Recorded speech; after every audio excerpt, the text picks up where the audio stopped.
우리 인생에 이제 실패감이 찾아올 때가 있습니다. 실패감. 아무리 노력하고 아무리 애를 써도 조금의 변화도 일어나지 않고 또 우리가 원하는 열매와 결과를 얻지 못할 때 우리는 실패감에 사로잡힙니다. 그럴 때 우리는 낙심하기 쉽죠. 낙심하고 또 자기 연민에 빠져서 또 타인을 또 타자를 원망하기가 쉬워집니다. 그 갈멜산에서 이제 엘리야가 승리한 후에 뜻밖의 이 실패감이 찾아왔습니다. 이 갈멜산에서 이제 그 놀라운 승리를 했잖아요. 정말 그 전무후무한 그런 하나님의 능력이 나타나는 그런 승리를 했어요.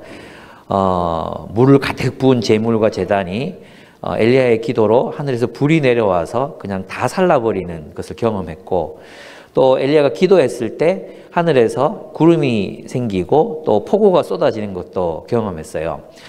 그러면 이제 엘리야가 무엇을 기대했겠습니까? 이제 하나님의 백성들이, 또 그 하나님의 백성들이 그 바알의 선지자들을 그 갈멜산에서 죽이잖아요. 그러니까 하나님의 전쟁에 하나님 백성들이 참여하는 순간이었고 또 승리하는 순간이었어요. 이 모든 것들을 경험하고 나서 엘리야가 기대했던 건 이제 하나님의 능력을 본 이스라엘이 하나님께로 돌아오겠구나. 아합의 왕의 마음이 하나님을 인정하겠구나. 아마 그렇게 그는 믿었던 것 같아요. 그런데 그런 일이 일어나지 않잖아요. 그런 일이 일어나지 않고 이스라엘 백성들은 전혀 변화가 없었습니다. 예전과 똑같이 이렇게 변화가 없이 그냥 여전히 우상 숭배하고 여전히 바알과 또 그 아스타롯을 섬기는 그런 우상 숭배에 빠져 있었습니다. 어제가 제 생일이었는데요. 축하 메시지 안 보낸 사람들 제가 다 기억하고 있으니까 각오하십시오. 생일이었는데 진짜 있잖아요. 저 살면서 이렇게 많이 축하받아 본 적은 처음인 것 같아요. 정말 많은 축하, 뭐 카톡뿐만 아니고 페이스북, 나는 정말 모르는 사람들인데 아시는 분 모르시는 분 할 것 없이 막 너무 많은 축하 메시지가 왔고, 또 제가 극구 부인했지만 요셉 산지에서 양복 한 벌 해드리겠다고 그동안 해드린 게 없다 그래가지고 제가 이제 말렸어요. 그건 도저히 제가 목회자의 양심으로 못하겠다. 티 하나 사달라 그랬는데 티 값이 거의 양복 값이더만. 차라리 양복 할 걸. 근데 이런 축하를 받았어요. 너무 감사하고 좋았어요. 20년 됐잖아요. 우리 교회를 이제 대학생일 때 이제 시작했는데 벌써 20년이 지났어요. 저는 저 나이가 먹는 걸 알고 있었거든요. 이제 환갑이 다 돼가네. 이런 생각이 들었어요. 근데 우리 함께 하던 형제들 나이를 물어보니까 47, 42, 얘들이 언제 이렇게 늙었지? 좀 있으면 50이네. 여전히 20대 같고 여전히 30대 같은데 벌써 50줄이 가까이 오더라고요. 근데 이제 그러면서 이제 과거를 돌아보니까 그 20대 때 이 친구들이 이제 소수로 모여서 예배 드리고 저 제일 인쇄소 지하에서부터 시작해서 이렇게 함께 하나님 나라를 세워온 그 발자취들이 기억이 나면서 참 행복했거든요.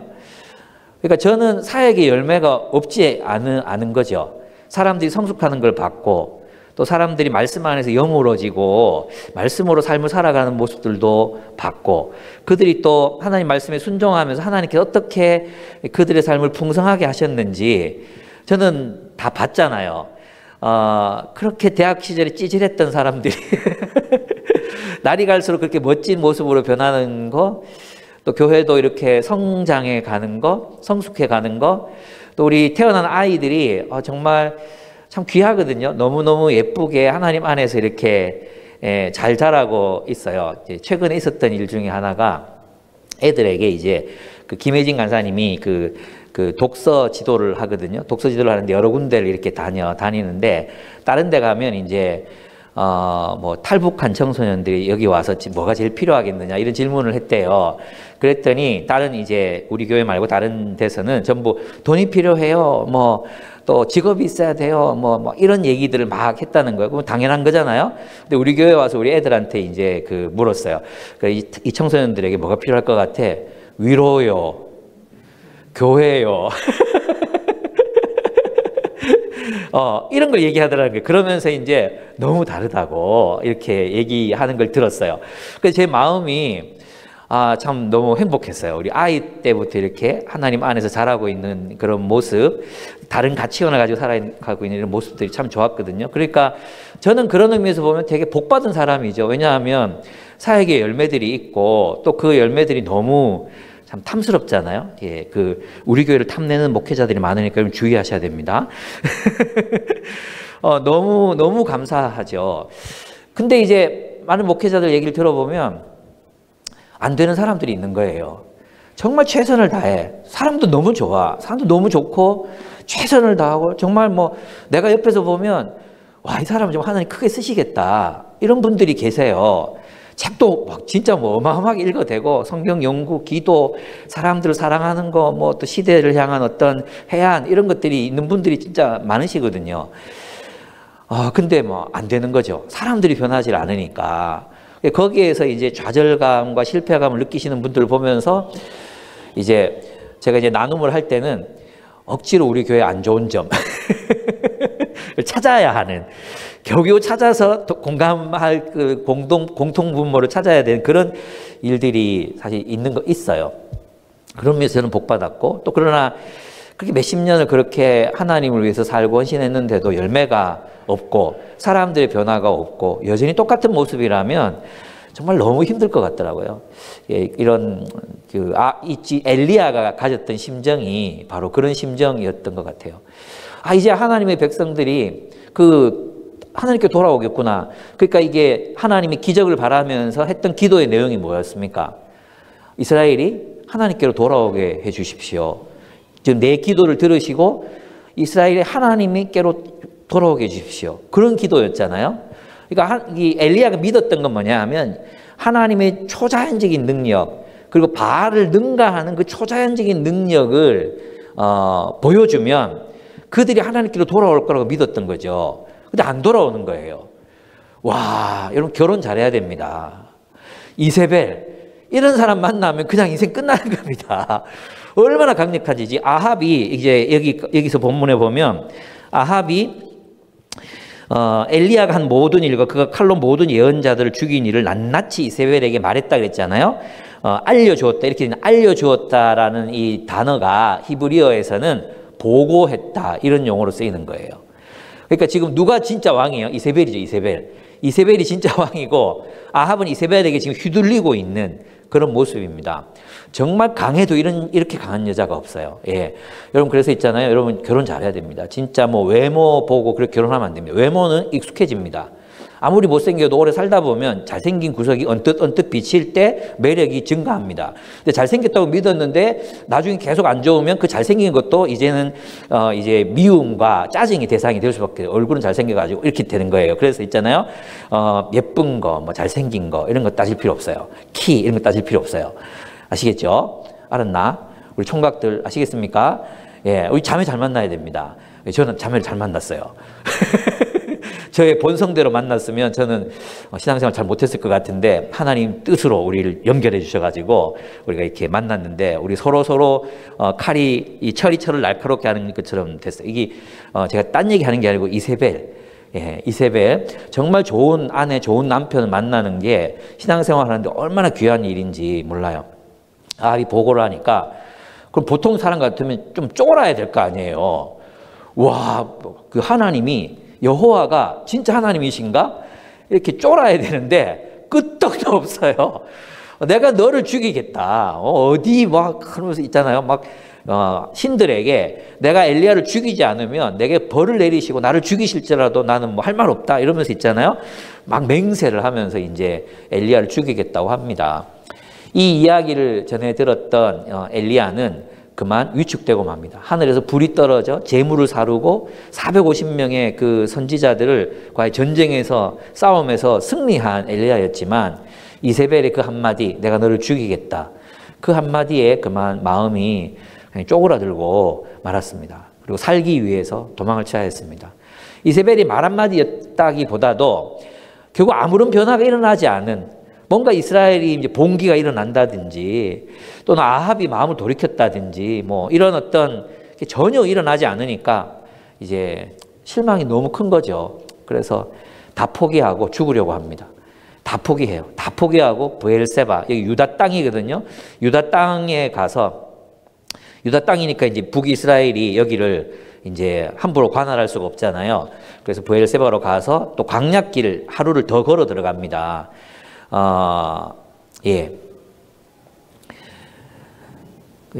죽여달라고. 로뎀 나무를 만나는데 거기에서 이제 그 수풀에 들어가 가지고 죽여달라고 합니다. 지난번에도 한번 말씀드렸지만 이 로뎀 나무는 멋진 나무가 아닙니다. 예쁜 나무도 아닙니다. 여러분이 인터넷에 찾아보시면 사막에 꼭 덤불처럼 생겼어요. 사막에 개나리 있죠, 개나리. 개나리가 이렇게 뻗으면 되게 좀, 꽃은 되게 예쁜데 그 마당에 이렇게 피면 되게 이렇게 뭐라 그러죠? 막 산만하다 그러나? 막 그런, 개나리보다 더 덤불처럼 생겼어요. 그래서 여러분 카페 이름 로뎀나무 이렇게 지은 사람, 로뎀나무 못 본 사람이에요. 로뎀나무를 봤으면 절대 그 나무 이름을 그렇게, 카페 이름 그렇게 짓지 않을 거예요. 로뎀나무. 그 로뎀나무 밑으로 기어 들어가서 기도하다가 잠이 듭니다. 그 기도의 내용이 무엇이었냐 하면, 죽여달라는 것입니다. 주님, 이제는 더 바랄 것, 더 소망할 것이 희망이 없다는 거죠. 더 바랄 것이 없습니다. 이제 희망은 없습니다. 무슨 희망입니까? 하나님 나라의 희망은 없습니다. 이런 뜻이에요. 당신의 비전은 끝났습니다. 끝입니다. 이스라엘을 하나님 나라로 세우시겠다는 당신의 계획은 좌절되었습니다. 이 말입니다. 더 바랄 것이 없습니다. 더 소망할 게 없습니다. 참 너무 슬픈 기도죠. 나의 목숨을 거두어 주십시오. 나는 내 조상보다 나을 것이 없습니다. 그리고 잠이 듭니다. 예, 우리 역시도 이런 실패감에 사로잡힐 때가 있습니다. 우리의 어떤 노력들과 수고가 아무런 열매를 맺지 못할 때가 있습니다. 나는 하나님의 뜻을 행한다고 행했는데 아무런 결과가 없을 때가 있어요.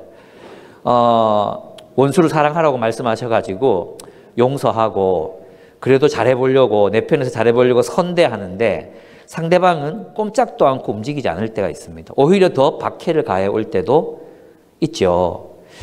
또 정말 원수 같은 가족이지만 하나님께서 이 가정에서 증인이 되라고 하셨기 때문에 그래도 참으면서 섬기고 사랑하고 그렇게 애를 쓰는데 도무지 아무런 변화도 일어나지 않을 때가 있습니다. 선을 행한다고 하나님의 뜻대로 선을 행한다고 선을 행하지만 그것에서 보람을 느끼기보다도 오히려 좌절과 낭망을 경험할 때도 많습니다. 이런 실패감이 우리에게 찾아오면 우리는 이제 포기하고 싶어지는 것입니다. 목회자로서 이제 또 영적 리더로서 여러분들도 마찬가지일 거예요. 여러분 어떻게 실패감을 느낍니까? 정말 영혼을 담아서 하나님의 말씀을 가르쳤는데 듣지 않고 있었구나 이런 생각이 들 때가 있어요. 다 그런 건 아니지만 가끔씩 이제 사람들 만나서 상담하고 뭐 이게 얘기하다 보면 이거 내가 한 50번은 얘기했는 건데 이런 느낌이 들 때가 있거든요. 왜 이걸 왜 못 알아듣지? 내가 이걸 한두 번 얘기한 것도 아닌데 왜 못 알아들을까? 이런 생각이 들 때가 있어요. 저의 그런 가르침이나 저의 애씀이나 이런 수고가 막 그냥 아무것도 아닌 것처럼 아무것이 아닌 것이 되어버릴 때 그럴 때 실패감이 찾아오는 것 같습니다. 그럴 때 이제 설교자로서 어떤 그 실패감 또 좌절감 이런 것들을 경험하게 됩니다. 그렇게 지쳐서 이제 다 포기하고 잠이 들었는데 하나님이 그 지친 영혼, 침체에 빠진 영혼, 그 영혼을 회복시키시기 위해서 천사를 보내십니다. 이 천사는 영적인 존재일 수도 있고 하나님이 보내신 사람일 수도 있어요. 예, 그 명확하진 않지만 그래서 그 천사가 하는 일이 했던 일이 뭡니까? 엘리야를 찾아가서 뭐 해요? 조용히, 여기 보면 조용히 흔들어 깨운다 그래요. 조용히 흔들어 깨우는데 뭐부터 하고 요리를 해요. 뜨거운 불에 이제 이 돌을 달궈서 과자를 구워냅니다. 그리고 맑은 물 한 병, 소박하죠. 아주 소박한 한 끼 음식입니다. 그 음식을 이제 조용히 엘리야를 깨워서 이제 대접을 합니다. 엘리야가 그것을 먹고 또 다시 잠이 듭니다. 그래서 이제 또 한참 자고 난 뒤에 또 천사가 그를 깨웁니다. 깨워서 또 그 음식과 물을 주고 아직 갈 길이 멀다라고 얘기해줘요. 굉장히 이제 문학적인 표현이죠. 물론 이제 광야길 40일 동안 광야길을 간다는 의미도 있지만 여기서 끝나지 않는다. 네가 해야 될 일이 사명이 남아있다. 너 여기서 끝나는 게 아니다. 하나님 나라는 여기서 포기되는 게 아니다. 네가 할 일이 있으니 먹고 마시고 힘을 내라. 이렇게 천사가 엘리야를 위로하고 격려해 줍니다. 여러분 주변에 혹시 이렇게 영적인 침체나 실패감에 사로잡혀 있는 사람들이 있습니까? 예, 하나님 나라를 위해 살다가 하나님의 뜻을 순종하다가 지쳐가고 있는 사람들을 보십니까? 그러면 여러분이 그의 천사가 되어줄 수 있습니다. 어떻게 해요? 예, 소박한 음식을 대접하는 것입니다. 물론 소박하지 않아도 됩니다. 화려해도 되고 기름져도 좋습니다. 잘 먹이는 것입니다. 잘 먹고 마시게 하는 것, 그것이 그의 영혼이 살아나게 하는 방법입니다. 놀랍지요? 그죠? 막 지쳐있는 사람에게 네가 지금 시험에 빠졌다. 막 무릎 꿇고 기도해라. 막 이렇게 하지 않았어요. 천사가 나타나서 이런 이 하나님의 선지자가 말이야. 어디서 처자고 있어. 일어나라. 기도해. 이렇게 하지 않았어요. 뭐 했습니까? 예, 먹을 것과 마실 것을 대접했습니다. 여러분, 영적 침체에 빠진 사람을 회복시키는 가장 빠른 방법은 잘 먹이는 겁니다. 그리고 잘 쉬게 하는 겁니다. 여러분, 제가 좀 지쳤습니다. 아니요, 안 지쳤어요. 아직은 안 지쳤는데 한 번씩 그럴 때가 있어요. 그럴 때 몇몇 분들이 저의 그런 걸 보시고 초대해서 또는 이제 어떤 식당에 불러내 가지고 맛있는 음식을 이제 대접할 때가 있어요. 내가 내겠다고 굳이 그래도 대접 받을 때가 있어요. 참 그럴 때 힘이 돼요. 내가 과연 사역을 잘하고 있나? 내가 목회를 잘하고 있나? 내가 뭐 어떤 영향력을 지금 미치고 있나? 그러는데 식사를 대접하고 또 내 존재가 그들에게 어떤 의미가 되는지를 이렇게 말해줄 때 있잖아요. 그럴 때 얼마나 큰 힘이 나는지 몰라요. 그렇습니다. 그래서 여러분이 천사가 될 수 있습니다. 여러분이 천사가 될 수 있어요. 그래서 지친 숙직이, 힘겨워하는 리더, 또 여러분 부모님 또는 주변에 있는 하나님 나라를 위해 살다가 하나님 뜻에 순종하다가 이제 마음이 되게 힘들어진 사람들, 그들을 위해 소박한 음식을 준비하십시오. 그리고 대접하십시오. 그러면 먼 길을 갈 힘을 얻게 될지도 모릅니다. 예, 그래서 이제 일부 예배 때는 아내가 강구할 때 이렇게 나와가지고 그런 얘기를 하더라고요. 옆에서 서로 바라보라고. 그러면서 이제 이렇게 말하라 그랬어요. 당신은 나의 천사입니다. 한번 보실래요, 여기? 여러분, 우리는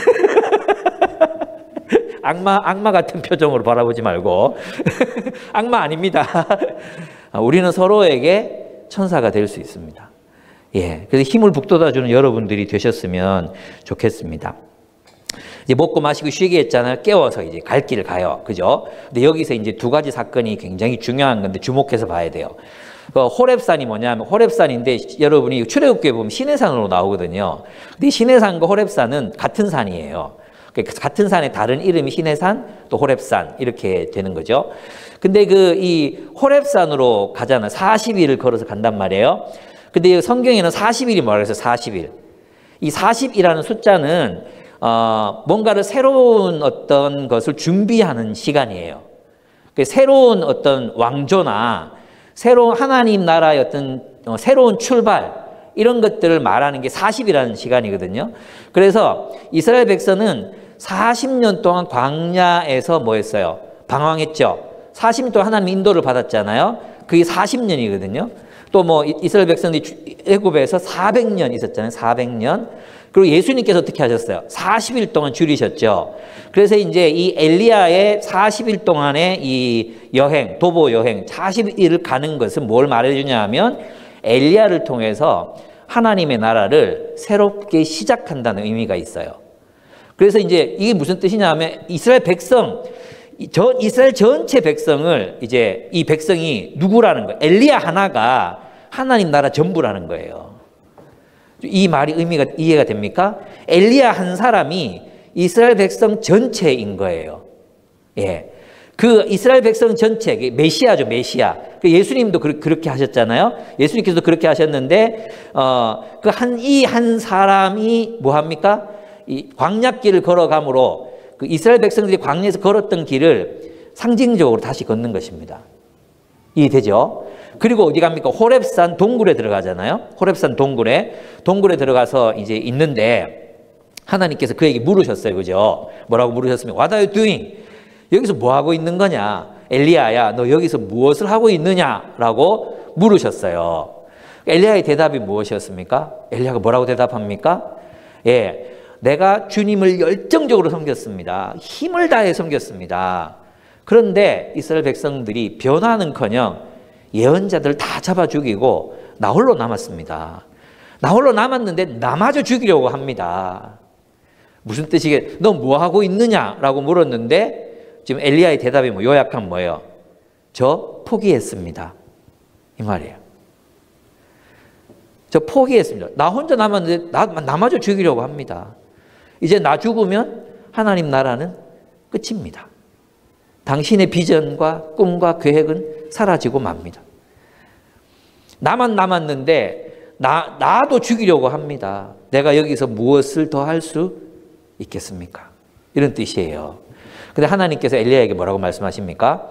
나와서 산에 서라 그러잖아요. 나와서 산 위에 서라 그랬잖아요. 근데 엘리야 나갑니까? 안 나갔어요. 엘리야가 안 나가요. 안 나가요.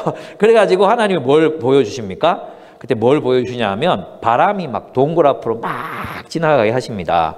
산이 깨지고 바위가 터졌다 그랬어요. 그건 놀라운 바람이죠. 그 다음에 뭐가 지진이 일어났어요. 진동이 일어났습니다. 그 다음에 불이 났습니다. 불. 근데 여러분 이 장면 여러분이 구약 성경을 읽어보시면 어디 나오는 장면이냐 하면 출애굽기에 나오는 장면이에요. 그래서 출애굽기 19장을 좀 같이 찾아서 볼 필요가 있습니다. 16절부터 19절까지인데요. 출애굽기 19장 16절부터 19절까지입니다. 제가 한번 읽어보겠습니다. 셋째 날 아침에 우레와 번개와 빽빽한 구름이 산 위에 있고 나팔 소리가 매우 크게 들리니 진중에 있는 모든 백성이 다 떨더라. 예, 제가 지금 개역개정으로 읽었네요. 계속 개역개정으로 읽을게요. 모세가 하나님을 맞으려고 백성을 거느리고 진에서 나오매 그들이 산 기슭에 서 있는데 시내산에서 연기가 자욱하니 여호와께서 불 가운데서 거기 강림하심이라. 그 연기가 온기가마 연기같이 떠오르고 온 산이 크게 진동하며 나팔 소리가 점점 커질 때 모세가 말한즉 하나님이 음성으로 대답하시더라. 이렇게 돼 있죠.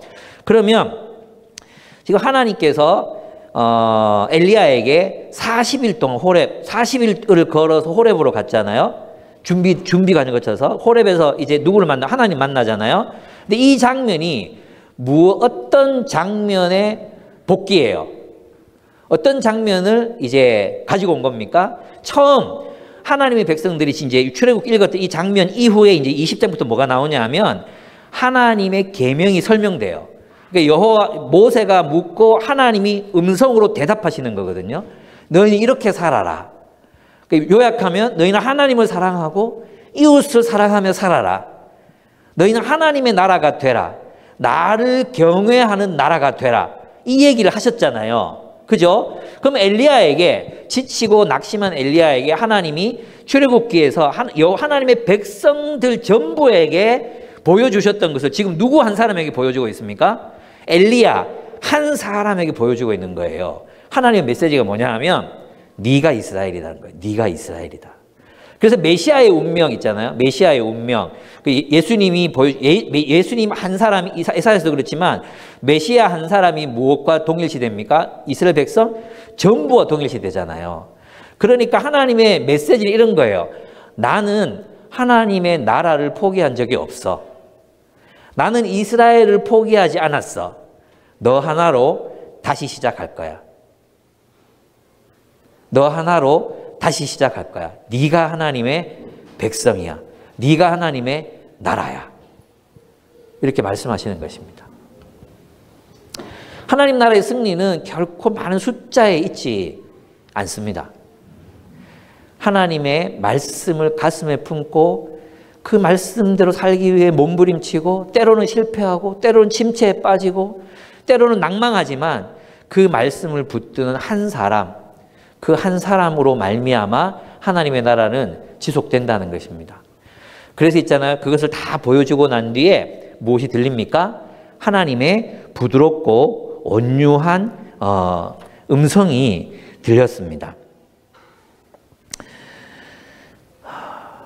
부드럽고 조용한 소리가 들렸어요. 불이 난 뒤에. 이것도 어디에서 나온 거예요? 출애굽기에서 그랬잖아요. 불 가운데서 누가 말씀하셨어요? 여호와 하나님이 말씀하셨잖아요. 그러니까 불이 지나가고 난 뒤에 거기서 하나님이 말씀하십니다. 누구에게? 엘리야에게. 이스라엘의 병거, 이스라엘의 전차인 엘리야에게 주님이 말씀하시는 것입니다. 그리고 나서 주님이 똑같이 물으십니다. 엘리야야, 너 여기서 무엇하고 있느냐? 엘리야가 똑같이 대답해요. 근데 이 대답은 다릅니다. 나는 이제까지 주 만군의 하나님만 열정적으로 섬겼습니다. 그러나 이스라엘 자손은 주님과 맺은 언약을 버리고 주님의 제단을 헐었으며 주님의 예언자들을 칼로 쳐 죽였습니다. 이제 나만 홀로 남아있는데 그들은 내 목숨마저도 없애려고 찾고 있습니다. 여기서 이제 조금 똑같은 대답이지만 달라지는 거예요. 그 앞에 대답은 뭐였냐면 내가 무엇을 더 이상 할 수 있겠습니까? 이런 낭망의 어떤 대답이었다면 뒷부분에 가서 그 하나님의 하나님이 하나님 나라를 포기하지 않으셨구나. 하나님이 하나님의 나라를 이루어 가시겠구나. 이것을 이제 봤잖아요. 그죠? 보고 나서의 대답은 뭐예요? 그럼 내가 무엇을 하여야 합니까? 이거예요. 여러분 우리가 낭망했을 때는 더 이상 우리가 뭘 할 수 있겠습니까? 이런 마음이 들어요. 근데 하나님을 만나고 난 뒤에 우리의 마음은 그럼 제가 지금 할 수 있는 일이 무엇이겠습니까?로 바뀌는 거죠. 그래서 하나님께서 이제 엘리야에게 그가 해야 될 일을 말씀해 주십니다. 여러분 여기서 이제 엘리야의 대답을 보면 그 엘리야가 지금 아주 심한 자기 연민에 빠져 있었다는 것을 보여줍니다. 여러분 자기 연민에 빠지면 뭐만 보여요? 자기만 보여요. 자기가 세상에서 제일 많이 고생하는 것 같고 자기만 막 이 공동체를 위해서 헌신하는 것 같고 자기만 애쓰고 있는 것 같고 남들은 다 몰라주고 있는 것 같고 그럴 때가 있습니다. 그죠? 그게 바로 이제 우리가 자기 연민의 늪에 빠지고 있다는 증거입니다. 자기 연민에 빠지면 자기가 극대화됩니다. 그리고 자신이 겪고 있는 비극이 세상에서 이런 비극을 겪는 사람이 세상에 없을 것만 같습니다. 자기 혼자만 그런 고통을 겪고 있는 것 같습니다. 그게 바로 자기 연민입니다. 자기 연민. 또 엘리야의 또 한 가지 실수는 뭡니까? 또 한 가지 실수는 자기가 하지 않으면, 자신이 성공하지 않으면, 자신이 실패하면 하나님도 실패하신다고 믿고 있는 거예요. 그죠? 이게 성공과 실패의 그런 시각을 자기 스스로 판단하고 있는 거죠. 하나님은 엘리야를 통해서 승리하고 계셨거든요. 하나님의 계획 속에서는 여전히 하나님은 이 기적을 보여줘도 이스라엘 백성들이 돌아오지 않을 거라는 걸 알고 계셨어요. 엘리야가 해야 될 일은 뭡니까? 하나님이 보여주시고 말씀하신 일을 그냥 하면 되는 거예요. 하면. 그리고 하나님의 큰 그림 속에서 하나님은 승리하실 거예요. 아멘? 마치 그래서 있잖아. 여기서 이제 중요한 단어들이 뭐냐 하면 이 단어예요. 바람 가운데도 주님이 계시지 않으셨고 지진 가운데 주님이 계시지 않으셨어요. 그죠? 그 다음에 불 가운데도 주님이 계시지 않으셨잖아요. 근데 엘리야는 뭘 믿었어요? 불 가운데 하나님이 나타날 거라고 믿었거든요. 지진 가운데 하나님 나타날 거라고 믿었거든요. 그래 다시 말하면 이 엘리야의 기도를 보면 하나님이 하나님이신 것을 보여주시고 하늘에서 불이 내려와서 그 하늘 보여달라고, 그리고 이스라엘이 하나님께로 돌아오게 해주십시오라고 기도했을 때 불이 떨어졌잖아요. 그러니까 엘리야의 기대는 무엇이었냐 하면 하나님의 능력을 보여주면 이스라엘 백성들이 하나님께로 돌아오겠구나, 그거예요. 근데 거기엔 주님이 계시지 않았어요. 그죠? 하나님의 능력이 나타난다고 사람들이 하나님께 돌아오는 게 아니에요. 예수님의 그 수많은 기적을 보고도 예수님께로 돌아온 사람들은 누구였습니까? 그리스도의 말씀에 반응한 사람들이었어요. 저도 그런 때가 있었어요. 뭐 옛날에 한 20년 전인가 능력 대결 이게 펼쳐지고 그럴 때가 있었잖아요. 기도해서 하나님, 세상 사람들이 너무 하나님을 모르는데 하나님 저한테 치유의 능력을 주십시오. 암 환자들이 나았으면 좋겠습니다. 제가 기도하면 암 환자들이 낫고 불치병 걸린 사람들이 낫고 그러면 다 하나님 믿지 않겠습니까? 그런 생각을 한 적이 있었어요. 근데 이제 하나님은 그렇게 역사하는 분이 아니라는 것입니다. 이스라엘 백성들이 그 놀라운 기적을 보고 칼을 들고 하나님의 전쟁에도 참여했지만 그들은 하나님께로 돌아오지 않았어요. 그러면 누가 하나님 나라를 계승합니까? 누가 하나님의 나라를 이어가고 하나님 나라의 증인이 될 수 있습니까? 누굽니까? 하나님의 세미한 음성, 조용하고 부드러운 하나님의 음성에 귀 기울이는 사람들이 하나님 나라의 희망이 되는 것입니다. 엘리야는 그 조용하고 부드러운 음성에 반응합니다. 세미한 음성을 듣습니다. 그리고 그 음성에 따라 일하려고 합니다. 여러분, 그래서 있잖아, 하나님 나라의 능력은 말씀으로 나타나는 것이지 하나님 나라의 능력이 어떤 초자연적인 현상이나 기독교인들이 사회적인 영향력을 가지거나 성전이 크고 화려하고 웅장하고 그러면 사람들이 예수를 믿거나 그렇지 않다는 것입니다. 하나님 나라는 누구를 통해서 계승됩니까? 남겨진 7천인. 또 누구? 엘리사. 그러니까 있잖아요, 열왕기서를 쭉 읽어보면 왕들은 다 실패해요. 왕들은 다 실패한다니까요. 근데 누가 이스라엘을 되게 합니까? 여러분, 이 정도 되면 나는 정말 신기한 게 뭐냐 하면 이스라엘의 생존. 이스라엘이 왕들이 계속해서 타락하고 하나님 떠나고 우상 숭배하고 늘 그랬잖아요. 근데 이스라엘이 여전히 어떤 전통이 계속해서 흘러내려옵니까? 우리는 하나님 나라다. 하나님의 말씀을 따라 살아가야 하나님의 나라다. 그 전통이 계속해서 이어져 오는 거죠. 저는 이게 기적이라고 생각해요. 그것이 너무 과다해서 율법주의로 흐르기도 하고 또 때로는 형식주의로 흐르기도 하고 했지만 어쨌든 그들 가운데 여호와 신앙이 남아서 계속 이제 명목을 이어서 내려오잖아요. 근데 그게 누구 탓이라는 거예요? 누구 때문이죠? 예언자들 때문이라는 것입니다. 결국은 하나님의 말씀을 붙들고 바알에게 무릎 꿇지 아니한 7,000명을 하나님 남겨두셨기 때문에 하나님 나라는 승리합니다. 그래서 이제 엘리야에게 하나님께서 해야 될 일들을 세 가지를 말씀해 주세요. 첫째는 뭐냐 하면 아합을 심판할 권력들을 세우는 것입니다.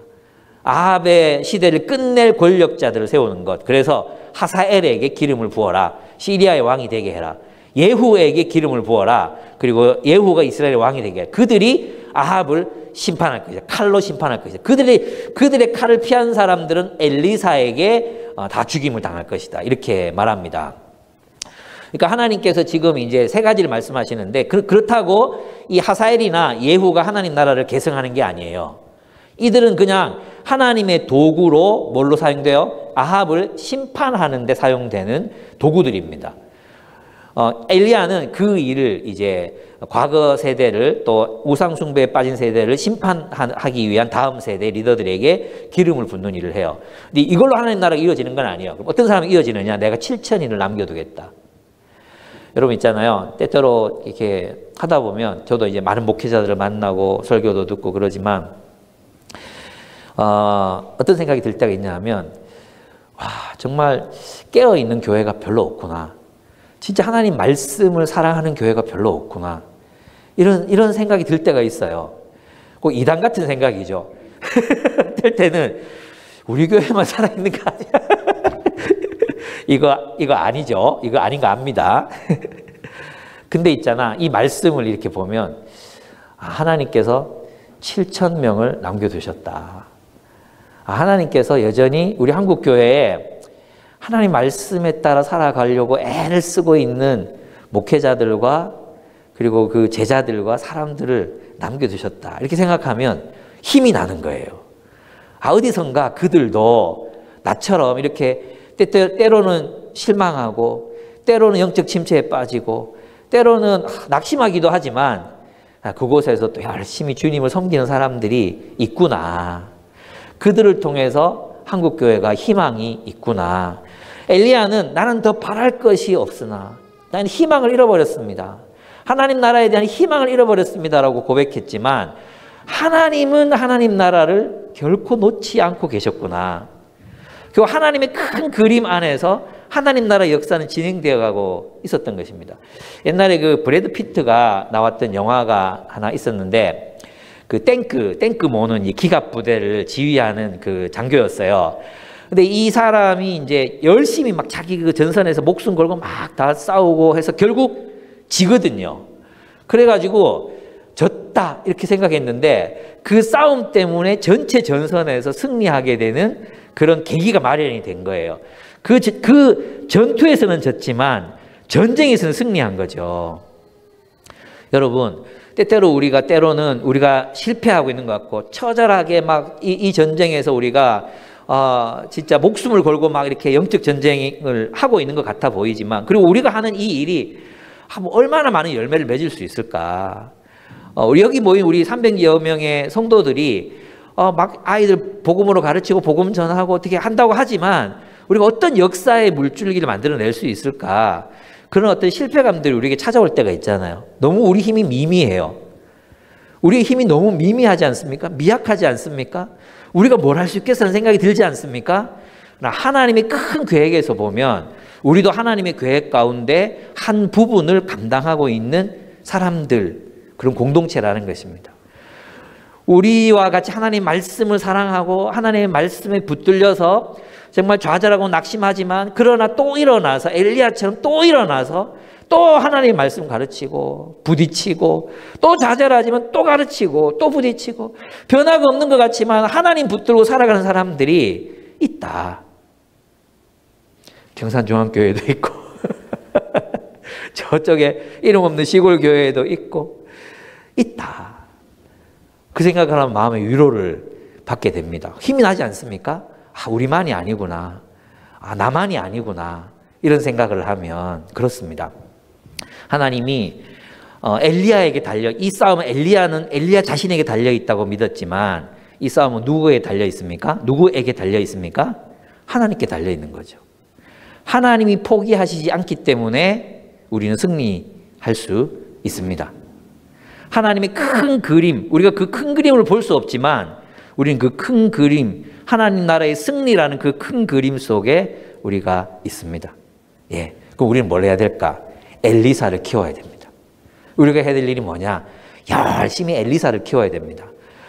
엘리야는 혼자 일하는 거 좋은 사람이에요. 엘리야의 성격을 보면 같이 일하는 거 이런 거 별로예요. 그죠? 그런데 하나님께서 엘리사에게 기름을 부어 그를 제자로 삼아라 이렇게 말씀하십니다.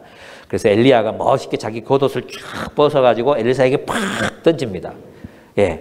그때 엘리사가 그 의미를 알았어요. 그죠? 성경에 보면 이런 얘기 많이 나오죠. 그 요나단이 자기 갑옷, 자기 겉옷을 벗어서 누구에게 줍니까? 다윗에게 주잖아요. 이건 뭐냐면 직위를 이양한다는 뜻이거든요. 지위를 이양한다 이런 뜻이에요. 겉옷을 벗어서 주잖아요. 그래서 엘리사가 엘리야의 제자가 됩니다. 근데 엘리사는 굉장히 부자였어요. 그 당시 소 12마리면 우리나라에도 소 한 마리 있으면 농촌에서 부자였거든. 옛날에는 소 한 마리 있으면 이게 생산성이 달라지잖아요. 근데 12마리가 있어요. 12마리. 그 12마리를 모으는 하인들, 종들이 있었다는 거죠. 일꾼들이 있었다는 거예요. 그러면 엘리사가 굉장히 부유한 사람이었다는 거 알 수 있죠. 근데 부유하면 그 떠나기 힘들거든요. 근데 엘리야가 나를 따라오라고 말하니까 제자로 삼겠다고 겉옷을 던지니까 어떻게 합니까? 알아차리고 거기서 소 잡고 백성들한테 다 먹이고 그냥 떠납니다. 멋있지 않습니까? 예수님의 제자들도 그랬잖아요. 나를 따르라 말씀하셨잖아요. 그때 그들이 자기 배들을 다 버려두고 주님을 쫓았습니다.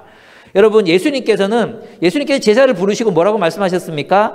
쟁기를 잡고 뒤돌아보는 자는 하나님 나라에 적합하지 않다고 그랬습니다. 우리 아버지를 장사 지내고 와서 주님을 따르게 해주시라고 하는 젊은이에게 뭐라고 말씀하셨습니까? 죽은 자들을 죽은 자들로 장사 지내게 하고 너는 나를 따르라고 말씀하셨습니다. 우리의 최고의 우선순위는 무엇입니까? 하나님 나라를 섬기는 것입니다. 그런 제자들, 우리 하나님의 나라를 섬기고 그것이 자신의 삶의 최우선순위가 되어 있는 사람들, 그들을 기르는 것, 그것이 우리가 해야 될 일이라는 거죠. 우리가 먼저 제자가 되어야 합니다. 엘리사 같은 사람들이 되어야 돼요. 여러분의 인생의 가장 중요한 목적은 무엇입니까? 여러분은 무엇을 추구하고 무엇을 추종하고 계십니까? 여러분에게 가장 중요한 가치, 여러분들이 선택할 때 가장 중요한 가치는 무엇입니까? 하나님 나라를 위해서 살아가고 계십니까? 한 번씩 그런 생각이 들 때가 있어요. 이제 제 삶이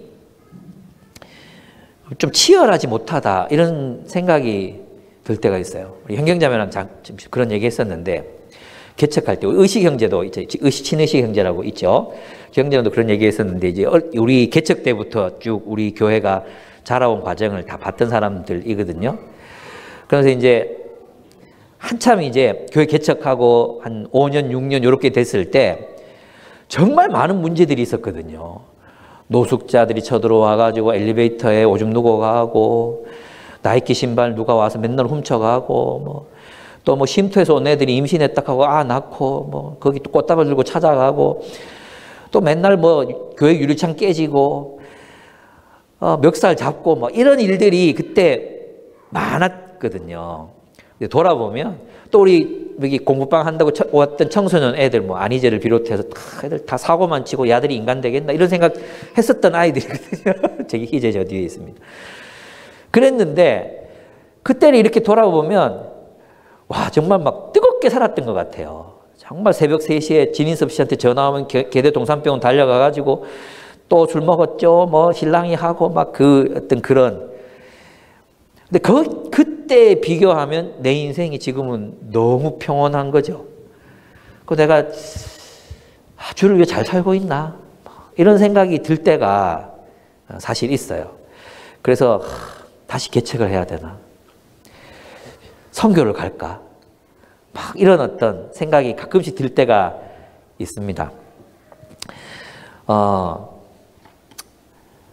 그래, 이런 다짐을 하게 돼요. 하나님, 지금 내가 너무 편한데 문제 있는 사람도 별로 안 만나잖아요. 리더들, 숙직이들, 좋은 사람들하고만 이렇게 만나니까 근데 하나님이 뭔가 내게 부족하다 말씀하시는 것 같은 거예요. 그래서 찾아보려고요. 정말 다음 세대를 복음을 전하고 좀 더 치열하게 살고 싶다는 욕망이 이제 내 인생이 이제 얼마 정말 내가 사역하는 기간 얼마 남지 않았어요. 물론 목회 이후에도 그렇게 살아가겠지만 좀 더 치열하게 살아가고 싶다. 어떻게 살아야 되지? 이런 고민들을 이제 하게 되는 것 같아요. 물론 이제 지금 돌아보면 이제 우리 사역자들 통해서 많은 변화들이 일어나고 열매도 많아지는 건 사실이에요. 우리 작년 한 해 코로나였잖아요. 올해도 코로나였는데 작년 한 해 동안 바울산지의 새신자들이 정말 많이 왔어요. 여기서 이제 예배 드리는데 한 3분의 1은 모르겠더라고요. 그리고 올해 코로나라고 정말 아무것도 할 수 없을 줄 알았거든요. 올해 지금까지 3월밖에 안 됐잖아요. 벌써 7명이 들어왔어요. 7명. 우리 교회를 찾아서 온 거예요. 이런 일들이 이제 그러면 나는 이 사역자들 통해서 해야 되는 건가? 리더들을 통해서 해야 되는 건가? 이런 생각이 들면서도 이게 나를 뭔가 나는 전차를 몰아야 되는 사람인데 이런 생각이 있잖아요. 나는 소대장인데 이런 생각이 자꾸 들 때가 있단 말이에요. 이게 내게 주어진 또 다른 고난이라면 이 길을 내가 가야 되겠지만 하나님 좀 지금 고민하면서 하는 중이에요. 물론 뭐 책을 쓰고 그 책으로 많은 사람들이 또 용기를 얻고 또 복음을 듣고 이런 일들이 일어나는 것도 사실이에요. 근데 내 마음에 뭔가 이 갈증이 있잖아요. 갈증. 예, 이런 갈증들이 생기는 건 사실이에요. 여러분 어떻습니까? 여러분은 어떤 하나님의 나라를 위한 어떤 치열한 삶, 하나님께서 사명을 다시 주시잖아요. 지쳐 있었지만 다시 하나님 나라를 위해 일어서게 하시고 엘리야에게 새로운 사명을 부여하시잖아요. 그런 사명을 따라서 여러분 살아갈 마음의 준비가 되어 있으십니까? 예, 모든 걸 버려두고 주를 쫓으라. 나와 함께 하나님 나라를 세우자.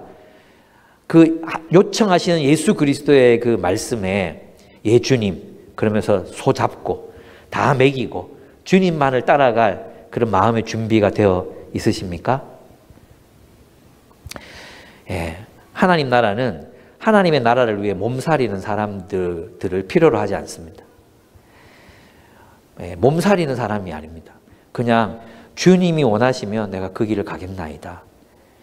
여러분의 그 모든 삶이 하나님의 나라, 여러분에게 맡기신 그 사명에 오롯이 집중되어 있는 그런 삶이었으면 합니다. 그래서 청소년들을 찾아 나서고 만나고 또 다음 세대를 만나고 주변 사람들에게 복음을 전하고, 저는 이제 우리 요사산지에 이주영 자매 있잖아요. 이주영 자매, 대환 형제 와이프. 그 자매님이 이제 놀이터에서 이렇게 보다가 미혼모 아이들도 만나고, 그리고 그 어머니들하고 또 좋은 관계를 맺고 계속해서 섬기고 사랑하고 복음 전할 기회를 찾고, 이런 모습 보면서 저는 굉장히 도전을 많이 받습니다. 사실 우리도 그렇게 살았거든요. 그렇게 늘 살아왔었는데 어느 순간 내가 이런 구령의 열정은 있는데 어떻게 해야 되지? 이런 생각들이 내 안에 생기게 됐어요. 그렇습니다. 여러분은 어떻습니까? 여러분은 지금 무엇을 위해 어떤 방향으로 나아가고 계십니까? 또 여러분의 삶은 엘리야와 엘리사처럼 그렇게 사명을 중심으로 그렇게 살아가고 계시는지, 또 직장에서도 여러분이 어떤 그리스도인으로서 어떻게 살아가고 계시는지, 무엇을 목적으로 살아가고 계시는지 또 한번 새롭게 점검해보고, 또 우리가 영적으로 침체되어 있었다면 하나님 내가 무엇을 해야 합니까? 이렇게 좀 물어보는 그런 시간이 되었으면 좋겠어요. 한번 좀 정리를 한번 해보면, 그 영적 침체에 빠진 이제 엘리야를 하나님이 회복시키셨잖아요. 그 회복시키신 방법이 첫째 뭐예요? 광야로 보내시는 것이었습니다. 물론 엘리야가 갔지만 광야에 들어가는 겁니다. 혼자 있는 시간이 필요합니다. 우리에게도 이 광야가 필요합니다. 그 다음에 두 번째 뭐예요? 잘 먹고 마시는 것입니다. 예, 이때 뭐 진수성찬이 아니라 소박한 음식이라도 먹고 마시고 쉬는 것, 이것이 우리의 영혼을 회복시킵니다. 그리고 뭐 합니까? 고요히 하나님의 음성을 듣는 것입니다. 말씀을 묵상하고 연구하고, 그럼 하나님께서 뭘 주세요? 새로운 사명을 주십니다. 저는 이런 경험이 많은 것 같아요. 제가 참 낙심하고 힘들었는데, 저는 이렇게 생각해보면 슬럼프가 별로 없었거든요. 조금 이렇게 침체될 때 있었지만 다시 일어나고 다시 일어날 수 있는 이유가, 하나님 말씀을 묵상할 때 하나님이 그 다음 해야 될 일들을 늘 보여주셨던 것 같아요. 그래서 이제 또 그렇게 나가고 할 수 있었거든요. 예, 그래서 다시 사명을 붙들 때 우리의 영혼이 회복됩니다. 다음 세대 리더들을 키웁시다. 그리고 엘리사, 동력자와 함께 합시다. 그럴 때 우리가 영적 침체로부터 벗어날 수 있습니다. 예, 우리 함께 좀 기도하겠습니다.